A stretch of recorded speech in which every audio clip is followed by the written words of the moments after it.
7 চাৰিওফালে ইটাৰ ওখ পকী দেৱালেৰে ঘেৰা আহল বহল কম্পাউণ্ডৰ মাজত থকা ধুনীয়া আৰচিচিৰ ক্ৰীম ৰঙৰ ঘৰটোৱে ভূতপূৰ্ব মন্ত্ৰী মনমথ চৌধুৰীৰ ঘৰ। অকল ভৰলমুখ অঞ্চলতে নহয়, সমগ্ৰ গুৱাহাটী চহৰতে তেতিয়া এনেকুৱা সদৃশ্য আৰু মনোৰম এটা ঘৰ নাছিল। মন্ত্ৰী হোৱাৰ আগতে চৌধুৰী যেতিয়া এজন নাম কৰা উকিল, তেতিয়াই তেওঁ ঘৰটো সজাইছিল।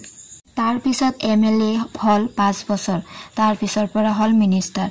MLA হৈ থাকোঁতেই তেওঁ শ্বিলঙতো এটা অটুমটুকাৰী ঘৰ সজাইছিল আৰু তাতে থাকিবলৈ লৈছিল। শ্বিলঙৰ বাটত গুৱাহাটীৰ ৰাজহুৱা কামত তেওঁ কমেও 2 বাৰ গুৱাহাটীলৈ বা গুৱাহাটীয়েদি কৰবালৈ যায়।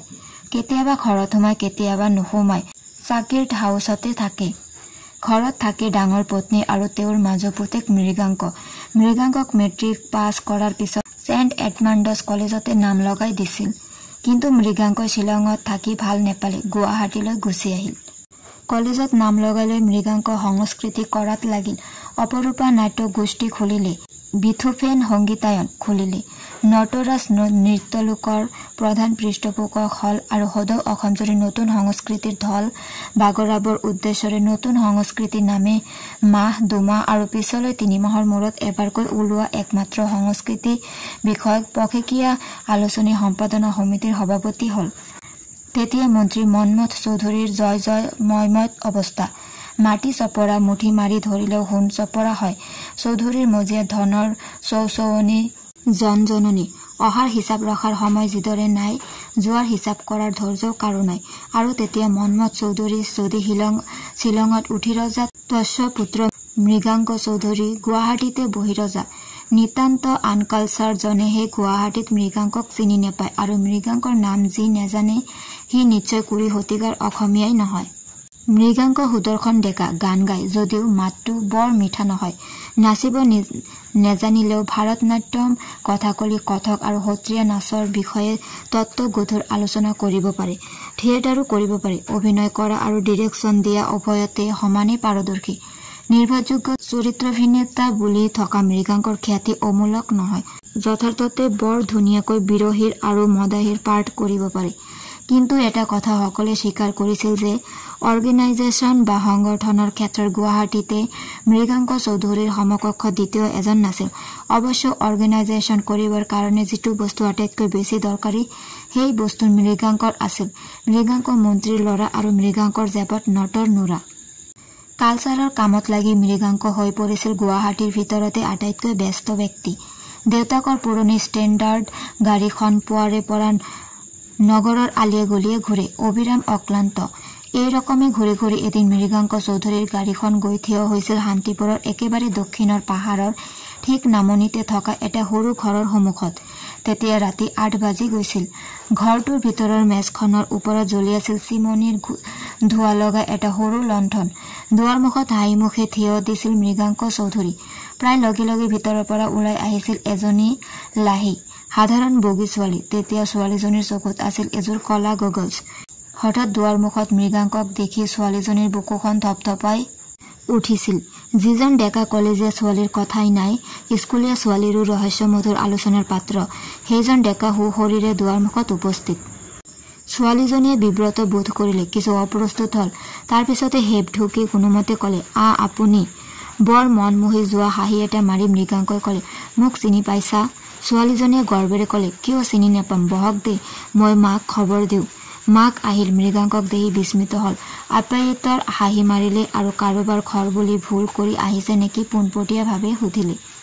মৃগাংকই ভুল কৰা নাই। মৃগাংক আহিছে অপৰাজিতাক বিচাৰি, শিল্পী অপৰাজিতাক বিচাৰি, এখন নৃত্য নাট্যত নায়িকাৰ ভূমিকাত অভিনয় কৰিবৰ কাৰণে। অপৰাজিতাৰ বাহিৰে দ্বিতীয়জনী ছোৱালী গুৱাহাটীত কিয়, সদৌ অসমতে নাই। আৰু মৃগাংকই ঘোষণা কৰি আহিছে অপৰাক নমাবই আৰু নৃত্যাভিনয়ৰ ইতিহাসত নতুন অধ্যায়ৰ সূচনা কৰিবই। সেইদিনা অপৰাৰ মাক আৰু অপৰাৰ সন্মতি লৈ চাহ তামোল খাই মৃগাংক চৌধুৰী যেতিয়া অপৰূপালৈ ঘূৰিছিল, তেতিয়া অসমৰ সংস্কৃতিৰ ইতিহাসত কোনো নতুন অধ্যায়নৰ সূচনা হওক বা নহওক, অপৰাজিতা বৰুৱা নামৰ এজনী 15 বছৰীয়া ছোৱালীৰ জীৱনত যে এটা নতুন অধ্যায়ৰ আৰম্ভ হৈছিল, সেই কথা আনে নেজানিলেও ভবিতব্যই বুজি পাইছিল সকলোৰে অলক্ষিতে। সেইদিনৰ পিছত একেখন ষ্টেণ্ডাৰ্ড গাড়ী সন্ধিয়াৰ পিছত সদায় শান্তিপুৰৰ সেই ঘৰটোৰ পদূলি মূৰত ৰয়। সাজি কাচি এজনী গাভৰু ওলাই আহি গাড়ীত উঠেহি। গাড়ীখন গুচি আহি তাৰ পিছত সেই একেখন গাড়ীয়ে ৰাতি 10, 11, 12, 1 আৰু কেতিয়াবা 2 বজাত সেই পদূলিলৈ ঘূৰি আহি তাৰ পৰা এজনী ছোৱালী লয়লাহে নামি যায়। গাড়ীখন কিছুপৰ ৰৈ থাকে, তাৰ পিছত ঘূৰি যায়। ড্ৰাইভাৰৰ চিটত সদায় বহি থাকে এজন ডেকা, যাৰ নাম মৃগাংক চৌধুৰী। সঁচাকৈয়ে গুৱাহাটীৰ সংস্কৃতি জগতত এটা নতুন নক্ষত্ৰৰ আবিৰ্ভাৱ হ'ল। অপৰাৰ নিচিনা বহুমুখী প্ৰতিভা সম্পন্ন এজনী শিল্পীক পাই এটা যুগ ধন্য হ'ল। এই প্ৰতিভাৰ নতুন নতুন স্বীকৃতিয়ে অপৰাজিতাক দিলে নতুন প্ৰেৰণা, নতুন উদ্দীপনা আৰু নতুন আত্মবিশ্বাস। নিজক অতিক্ৰম কৰাৰ সাধনাই অপৰাক উন্মনা কৰি তুলিলে। মঞ্চৰ মাজত নিজক সুপ্ৰতিষ্ঠিত কৰি উঠি অপৰাই নিজৰ প্ৰতিষ্ঠা বিস্তাৰ কৰিলে কলামোদী দৰ্শকৰ অন্তৰত। অভিনয় শিল্পী হিচাপে, গায়িকা হিচাপে, নৃত্য শিল্পী হিচাপে অপৰা গুৱাহাটীৰ সংস্কৃতি জগতত অপৰিহাৰ্য হৈ পৰিল। অপৰাই তাৰ মাজতে মেট্ৰিক পাছ কৰিলে। তাৰ পিছত বিধৱা স্বৰ্ণলতা বৰুৱাৰ একমাত্ৰ ছোৱালী অপৰাজিতা বৰুৱাই কলেজত নাম লগালে। সেইটো কলেজতে যিটো কলেজৰ মিউজিক ছেক্ৰেটাৰী স্বয়ং মৃগাংক। তেতিয়ালৈকে মৃগাংকই ভ্ৰমৰ বৃত্তি আৰম্ভ কৰা নাছিল। অপৰাতকৈ আগতে তেওঁৰ সাংস্কৃতিক জগতত প্ৰৱেশ কৰা ৰচনা নামৰ ছোৱালীজনীৰ প্ৰতি তেতিয়া মৃগাংকৰ সকলো আকৰ্ষণ কেন্দ্ৰীভূত আছিল। অপৰাক তেওঁ শিল্পী হিচাপে চেনে শ্ৰদ্ধা কৰিছিল। এজনী পাৰদৰ্শী ছোৱালীৰ প্ৰতি জন্মাত স্বাভাৱিক মোহৰ জন্ম হৈছিল, কিন্তু সেই মোহত অবাঞ্ছনীয় দুৰ্বলতাই তেতিয়াও ঠাই পোৱা নাছিল আৰু তেতিয়া মৃগাংকই সংস্কৃতি ক্ষেত্ৰত কিবা এটা উল্লেখযোগ্য বৰঙণি আগবঢ়োৱাৰ আকাংক্ষাতে দেহেকেহে খাটিছিল। বয়স আৰু অভিজ্ঞতাই তেতিয়ালৈকে মৃগাংকৰ মনত সংস্কৃতি সাধনাক কামনা বিলাসৰ আহিলা স্বৰূপে ব্যৱহাৰ কৰিবলৈ শিকোৱা নাছিল। অপৰাহতৰ ঘৰৰ দুৰৱস্থাৰ কথা বুজি পাবলৈ মৃগাংকৰ সৰহ দিন লগা নাছিল।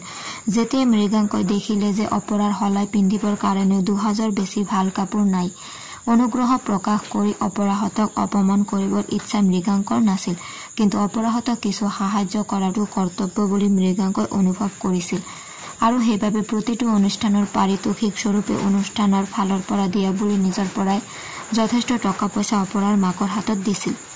স্বৰ্ণলতা দেৱীয়ে সেইদৰে তেওঁলোকৰ নিঃসংগ দুখীয়া পৰিয়ালটোৰ ভাগ্য পৰিৱৰ্তন হ'ব বুলি এক দুৰ্বল স্বপ্ন দেখিছিল। ক্ৰমে অপৰাই বুজিব পাৰিছিল যে শিল্পী হিচাপে মৃগাংকই অপৰাক বিচাৰিলেও তেওঁৰ মৰমৰ পাত্ৰী ৰচনা নামৰ ছোৱালীজনীহে। অপৰা ক্ষুণ্ণ হৈছিল আৰু মনতে ভাবিছিল যে তেওঁৰ চকু এটা বেয়া কাৰণেহে মৃগাংকৰ মৰম লাভ কৰিবলৈ সক্ষম হোৱা নাই। অপৰাই মৃগাংকৰ হৃদয়ৰ পৰা ৰচনাক অপসাৰিত কৰি তাত নিজৰ ঠাই কৰি লোৱাৰ সংকল্প কৰিলে। তাৰ কাৰণে নৃত্য, গীত, অভিনয়ত চৰম পাৰদৰ্শিতা প্ৰকাশ কৰাত একানপতীয়াকৈ লাগিল। ক্ৰমে অপৰাৰ দিনে দিনে বাঢ়ি অহা সাফল্যই ৰচনাক নিষ্প্ৰভ আৰু ম্লান কৰি পেলালে। মৃগাংকৰ মঞ্চৰ নায়িকা ক্ৰমে তেওঁৰ হৃদয়ৰ নায়িকা হৈ বহিল। এই জয়ৰ উপলব্ধিত আনন্দ অধীৰ অপৰাজিতাই নিসংকোচে আৰু নিৰ্ভয়েৰে মৃগাংকৰ বাহুৰ মাজত নিজকে এৰি দি এক সোণালী ভৱিষ্যতৰ মধুৰ স্বপ্নত আত্মহাৰা হ'ল। নাটক জীৱনলৈ আহিল, জীৱন কাব্যৰ ধাৰা হ'ল, মনৰ অকথিত ভাৱবোৰ আৰব্য উপন্যাসৰ হেজাৰ নিশাৰ সাধু কথা হ'ল। মৃগাংক আৰু অপৰা, অপৰা আৰু মৃগাংক, দুপাৰ ভঙা নতুন যৌৱনৰ উন্মত্ত জোৱাৰ। অধীৰ উন্মোদনাৰ মাজত দুটা দেহ আৰু দুটা মনে পৃথিৱী, সমাজ আৰু পৰি থকা কলেজটোৰ কথাও পাহৰি গ'ল। ৰচনা নামৰ ছোৱালীজনী মৃগাংকৰ পৃষ্ঠপোষকতাৰ পৰা বঞ্চিত হৈ ক'ৰবাত হেৰাই গ'ল। আলোচনীত, বাতৰি কাকতত সকলোৰে মুখে মুখে এটা নাম ধ্বনিত প্ৰতিধ্বনিত হ'ল, অপৰা অপৰাজিতা বৰুৱা। মৃগাংক আৰু অপৰা, অপৰা আৰু মৃগাংক। শশাংক তেতিয়া কলিকতাত নিজৰ ভাগ্য নিজে গঢ়াৰ সংকল্পত সদানন্দ যোশীৰ পৰিয়ালত আশ্ৰয় লৈ জীৱনৰ পথ ৰচনা কৰিবৰ চেষ্টা কৰিছিল। বয়সত মৃগাংক শশাংকতকৈ 2 বছৰমান ডাঙৰ। শশাংকৰ মাক আৰু মৃগাংকৰ মাকক মন্মথ চৌধুৰীয়ে 5 বছৰৰ ভিতৰতে বিয়া কৰাইছিল। হয়তো পঢ়া শুনাত মৃগাংক শশাংকতকৈ আগবঢ়া উচিত আছিল, কিন্তু শ্বিলঙত থকা সময়ছোৱাত মৃগাংকই জিৰণি লৈ আগবাঢ়িছিল। গতিকে যি বছৰ শশাংকই BA পাছ কৰি কলিকতাত ল পঢ়িবলৈ গৈছে, সেই বছৰ মৃগাংকই BA ফাইনেল দিয়াৰ যোজা কৰিছে মাথোন। কিন্তু পৰীক্ষাতকৈ ডাঙৰ কথা হৈছে কালচাৰ।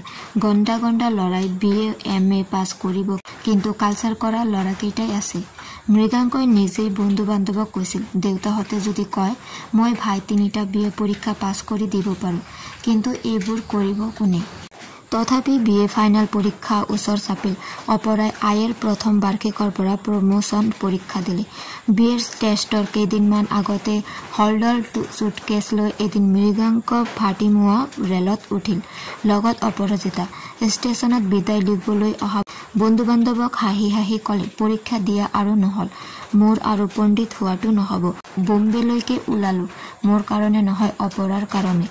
এজনী অসমীয়া আৰ্টিষ্টকো যদি বোম্বেৰ ফিল্মত সোমোৱাই দিব পাৰোঁ, জীৱনত কিবা এটা কৰিলোঁ বুলি ভাবিব পাৰিম। অপৰাক সকলোৱে শুভ ইচ্ছা জনালে। নম্ৰনত মস্তকে অপৰাই শুভ ইচ্ছা গ্ৰহণ কৰি সকলোকে প্ৰণাম জনালে। 2টা উদীয়মান নক্ষত্ৰক বুকুত ভৰাই লৈ ৰেলে পশ্চিমলৈ সুদীৰ্ঘ যাত্ৰা আৰম্ভ কৰিলে। মৃগাংকৰ বাকচত এজাপ শটকীয়া নোট। মৃগাংক আৰু অপৰাজিতা বোম্বাই ওলালগৈ সঁচা, কিন্তু চিনেমাৰ নায়ক নায়িকা হ'বলৈ নহয়, ডাক্তৰৰ সহায়ত অপৰাক অবাঞ্ছিত মাতৃত্বৰ কলংকৰ পৰা ৰক্ষা কৰিবৰ কাৰণে। এমাহৰ মূৰত গুৱাহাটীৰ বন্ধু বান্ধৱে মৃগাংকৰ চিঠিৰ পৰা জানিব পাৰিলে যে বোম্বাইৰ এজন বিখ্যাত প্ৰযোজকে অপৰাক এখন হিন্দী ছবিত হিৰইনৰ পাৰ্ট দিয়াটো ঠিকেই কৈছিল, কিন্তু হঠাৎ অপৰা অসুস্থ হৈ পৰিছে।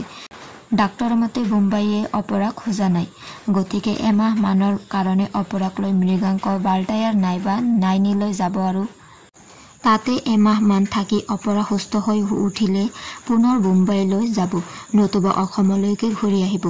অপৰাই বোম্বেত কি ছবিত কি ভাও ল'বৰ কাৰণে গৈছে সেই কথা স্বৰ্ণলতা, মৃগাংক আৰু অপৰাৰ বাহিৰে আনে নেজানিলে। হয়তো কোনোৱে কিছু সন্দেহ কৰিছিল, কিন্তু সন্দেহ বিশ্বাসলৈ পৰিণত হ'বলৈ নপাওঁতেই অপৰাহঁতে অসম এৰিলে, আৰু সম্পূৰ্ণ 3 মাহৰ মূৰত অপৰাক লৈ মৃগাংক যেতিয়া গুৱাহাটীলৈ ঘূৰি আহিল, তেতিয়া নানাজনে নানা কথা ফুচফুচাই পাতিলেও তেওঁলোকৰ সন্দেহ প্ৰতিপন্ন কৰাৰ সুবিধা নেপালে আৰু নিবিচাৰিলেও। আৰু আহি পাই যেতিয়া মৃগাংকৰ প্ৰচেষ্টাতে প্ৰবঞ্চনা নামৰ নাটকখনত অপৰাই সুন্দৰ অভিনয় কৰি দেখুৱালে, তেতিয়া অপৰা সম্পৰ্কে অবাঞ্ছনীয় সন্দেহ প্ৰায় সকলোৰে অন্তৰৰ পৰা অন্তৰ্হিত হৈ গ'ল। মৃগাংকয়ো আশা দিলে বোম্বাইয়ে যেতিয়া অপৰাক নোখোজে, অপৰাক লৈ তেওঁ কলিকতাতে এখন চিনেমা কৰিব। ইয়াৰ কিছুদিনৰ পিছত ষ্টুডিঅ' আদিৰ বন্দোবস্ত কৰোঁ বুলি গৈ মৃগাংক 6 মাহেও কলিকতাৰ পৰা ঘূৰি নাহিল। শৰীৰৰ অসুখ বুলি অপৰাও ক্ৰমে নাচ গান থিয়েটাৰৰ পৰা আঁতৰি পৰিল। অৱশ্য এইভাৱে গুৱাহাটীৰ শিল্প সংস্কৃতিৰ জগতখনত বিৰতি নপৰিল। নতুন শিল্পী আহি অপৰাৰ ঠাই পুৰাই বহিল। নতুন নতুন শ্ৰোতা দৰ্শকে অলপ দিনৰ ভিতৰতে অপৰা নামৰ এজনী ধুনীয়া ছোৱালীৰ কথা পাহৰি গ'ল। প্ৰায় এবছৰৰ মূৰত মৃগাংক ঘূৰি আহিল, কিন্তু গুৱাহাটীত 2 দিনৰ বেছি নৰল। বাট ল'লে শ্বিলঙলৈ। মন্মথ চৌধুৰী অভিজ্ঞ মানুহ। মৃগাংক কেনে মানুহ আৰু তেওঁৰ হাৱভাৱ কাৰ্যকলাপে কি গঢ় লৈছে সম্পূৰ্ণকৈ নহ'লেও কিছু নুবুজি নেথাকিল। মৃগাংকৰ কাৰণে মন্মথ চৌধুৰীয়ে অন্য ব্যৱস্থা কৰাৰ কথা চিন্তিলে। এজন মাৰোৱাৰী ব্যৱসায়ীৰ লগত অংশীদাৰ কৰি কাৰবাৰত লগাই দিলে, কিন্তু ব্যৱসায় মাৰোৱাৰীৰ হাতত সমৰ্পণ কৰি মৃগাংকই বিজনেছ কৰাৰ নামত কলিকতা, দিল্লী, বোম্বাই, মাদ্ৰাছত ঘূৰিলে আৰু নানা ঠাইত জীৱনৰ বিভিন্ন মধু আহৰণত আত্মনিয়োগ কৰিলে। ইতিমধ্যে মন্মথ চৌধুৰীৰ মন্ত্ৰিত্ব গৈছিল। তেওঁ মন্ত্ৰী থাকোঁতেই মৃগাংকক প্ৰচাৰ বিভাগৰ সাংস্কৃতিক উপদেষ্টা বা তেনেধৰণৰ কিবা এটা চৰকাৰী কাম দিয়াৰ কথা চৌধুৰীয়ে চিন্তা কৰিছিল। কিন্তু মৃগাংকই মন্ত্ৰীৰ ল'ৰা হৈ চৰকাৰী চাকৰি কৰিবলৈ অস্বীকাৰ কৰিলে, আৰু কিছুদিন এনেই ঘূৰি পকি থকাৰ পিছত মৃগাংকৰ কাৰণে এটা সুযোগ ওলাল। চৌধুৰীয়ে কিনা বাগিচাখনৰ বুঢ়া মেনেজাৰজনে অৱসৰ পালে। অন্য মানুহ নিবিচাৰি আৰু মৃগাংকৰো আশা আৰু আগ্ৰহ দেখি মন্মথ চৌধুৰীয়ে মৃগাংকক মেনেজাৰ পাতি বাগিচা চলোৱাৰ দায়িত্ব দিলে। সেয়া আজি প্ৰায় 7 বছৰৰ আগৰ কথা। এইখিনি সময়ৰ ভিতৰত শশাংকই কলিকতাত 2 এবাৰ মৃগাংকক লগ পাইছিল, কিন্তু শশাংকই যিদৰে মৃগাংক সম্পৰ্কে বৰ বেছি ভূ-ভা নেৰাখিছিল, মৃগাংকয়ো শশাংকৰ বিশেষ খবৰ লোৱা নাছিল। শশাংক থাকে জখিৰ ঘৰত আৰু মৃগাংক গলে থাকে গ্ৰেট ইষ্টাৰ্ণ বা কেথে হোটেলত।